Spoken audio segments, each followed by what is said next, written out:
just over a year ago, we started a website called stepitup07.org. When I say we, I mean me and 6 kids at Burlington, 20 at Middlebury. 6 kids at Middlebury, 22-year-olds, same age as you guys.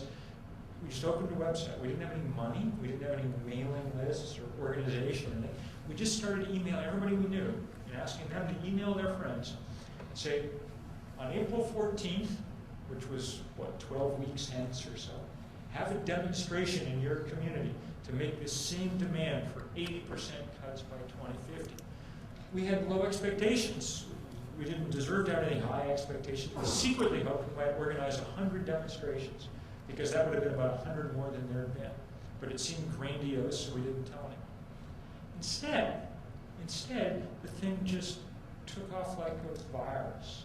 Not because we were great organizers, but because there were people all around the country who were haunted by this idea about climate change, but hadn't known quite how to grab hold of it, hadn't known how they could participate on a scale that would make some real difference. But boy, did they step up to this challenge. And 12 weeks later, we had, on April 14th, we had 1,400 demonstrations that took place in all 50 states. It was the biggest day of grassroots environmental action since the first Earth Day in 1970. It was quite amazing. And take-home message number one, it was all done by 6 or 7 22-year-olds. Okay? Don't need to be an expert to get stuff done. You need to be committed and smart and clever. And what was really fun was just to see, all around the country, what great ideas people came up with. We didn't want to do a march on Washington. It seemed stupid to tell people to crisscross the country spewing carbon behind them to protest global warming. And anyway, we figured people do a better job in their own home place with sort of making this thing real for people. And that's what happened. That's a very small part of the quite big rally in Griffith Park in Los Angeles, up at the highest part of Los Angeles. A rally made somewhat more poignant about 3 weeks later when a wildfire, drought-induced wildfire, killed basically every tree and shrub in Griffith Park. But all across the country, people figured out amazing ways. It says 80% by 2050. These were students with flashlights in the middle of the night up at Middlebury. I just like that picture. Thousands of people pouring onto the Battery in Lower Manhattan, blue shirts of one kind or another, everybody joining hands to form a sea of people, show where the timeline was going to be on the most expensive real estate on Earth once oceans began rising. Key West, Florida, the only coral reefs in the U.S., coral reefs, an ecosystem that isn't going to be here in 20, 30 years, because as you raise the temperature of the ocean, the animal that produces that coral dies off. Well, they didn't have a terrestrial demonstration in Key West. They got lots and lots of scuba divers, and they went down. There's a beautiful video of this on the website. All these scuba divers down there, and these big fish swimming in and around in the middle of this demonstration, interspecies collaboration. Just so cool. All over the place, beautiful stuff going on. That's up in Ripton, the junior high school. That's in New Orleans on the levees. People doing these multi-day ascents of glaciated peaks in the Rockies and Cascades that aren't going to be glaciated in a decade or two, and skiing down in unison and webcasting as they went, and you name it. There's 800 kids in Park City, Utah, sitting down in the snow, and up at the top it's written in Inuit, "We hear you," a kind of message back to the people of the Arctic who are, quite rightly, looking a little askance at those of us to the south who are destroying everything about the world that they know. All across the country, people putting these blue lines up to mark the spot where 10-foot rise in sea level or something would do to their town. Couldn't have been more exciting. Place after place after place after place after place.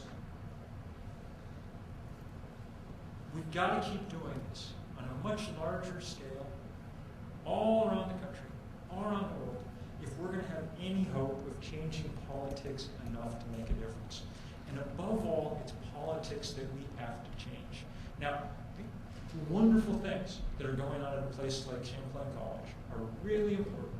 All the work that you're going to hear about going on in the boiler rooms, or the things that have gone on, in the heat plant or the car frigate, all of that is spectacular. It's not only spectacular in energy terms, it's spectacular in educational terms. But if we're going to solve the problem of this size in the amount of time that the Earth gives us to solve it, then there is no substitute for forcing large-scale political change. And that's what we have to do. Our unofficial mantra around Step It Up became, as the year went on, yes, screw in the new light bulb, and then screw in the new senator. That's the kind of change that has to happen, and has to happen fast. So far, the results are mixed, We were able to take that demand for 80% cuts by 2050 and really drive it into the national dialogue. It's no longer fringe or on the outside or radical. It's now very much near the center of the debate. All the Democratic presidential candidates have now endorsed it and spoken strongly about it. And that's a very good thing and a very big change from a year ago. But the legislation isn't through Congress yet, and when people proposed legislation earlier this year, of course the oil companies and the coal companies, everybody else, rallied to try to water it down. Bernie Sanders fought a very good fight, thus fighting harder than any member of the Senate to try to make that a strong bill, and he needs our enormous support going forward. The trouble is that not only do we need to get real change in this country, we need also to figure out in very short order how to fashion an international agreement that does the same sort of thing around the globe. And that's going to be even more difficult and even more treacherous because of the enormous disparities in development around this planet. Things that make it very, very hard for us to move forward. And I'm going to take just a minute here because you need to understand the kind of way to think about energy use in the rest of the world, because it's going to be at the very center of these debates in the next few years. Often you hear politicians talking about how, well, the United States isn't going to move until China moves. They produce as much CO2 as we do now. They've got to be at the, in on this from the beginning, on and on and on. It's true that this year, the Chinese equaled the American production of carbon dioxide in the atmosphere. They produce as much as we do. It's also true that there are 4 times as many Chinese as there are Americans. So per capita, even I can do the math to prove that they're producing 1/4 as much CO2 as any one of us. And not only that, they've only been producing it for a few years. We've been doing it for more than a century. The residence time of carbon in the atmosphere is more than 100 years. Even without taking into account their population, it'll be 4 decades before the Chinese are as responsible for global warming as Americans are. We have no moral case to make against the Chinese or the Indians or anybody else. It is entirely understandable why they're walking and being told to go at the same speed that we are, because they're still using the combustion of fossil fuel to pull people out of dire poverty. They are not using it to build the next line of houses out on the edge of Spear Street, each one larger than the one before. They are not using it to build immense fleets of semi-military vehicles to drive to the grocery store in. The Chinese automobile ownership, even now, is only equivalent to about the percentage of Americans that owned automobiles in 1918. Okay? They're using it for real purposes.